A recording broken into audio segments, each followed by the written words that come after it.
Magpainit na ako ng tubig. Bali, 4 cups na tubig ang nilagay ko dyan at lagyan ko na rin ng sibuyas at kamatis. Timplahan ko na ng asin at paminta.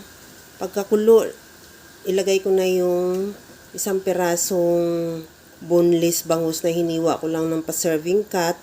At pagkatapos niyan, ilagay ko na rin yung gulay na labanus, talong, yung pinaka-stem ng kangkong at takpan hanggang sa maluto lang din.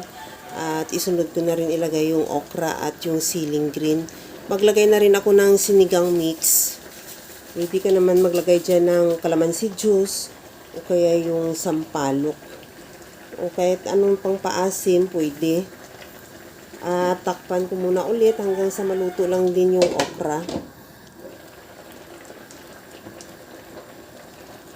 Okay na itong ating bangus at yung gulay. Ilagay ko na rin yung 100 grams na hipon. Pwede naman wala, pero available din naman at mayroon din. Kaya naglagay na rin ako.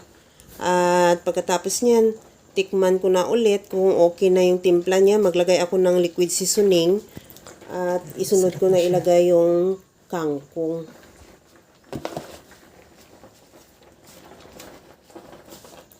Ihalo lang natin hanggang sa maluto yung kangkong, pero dahan-dahan lang din para hindi madurog yung ating isda.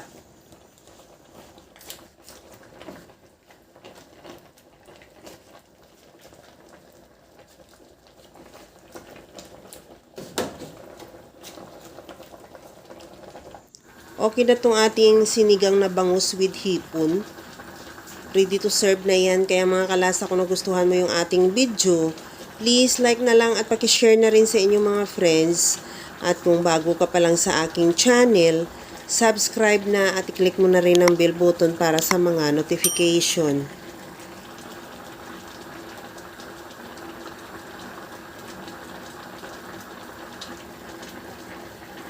Okay na to.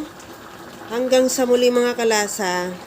Thank you for watching. Bye-bye!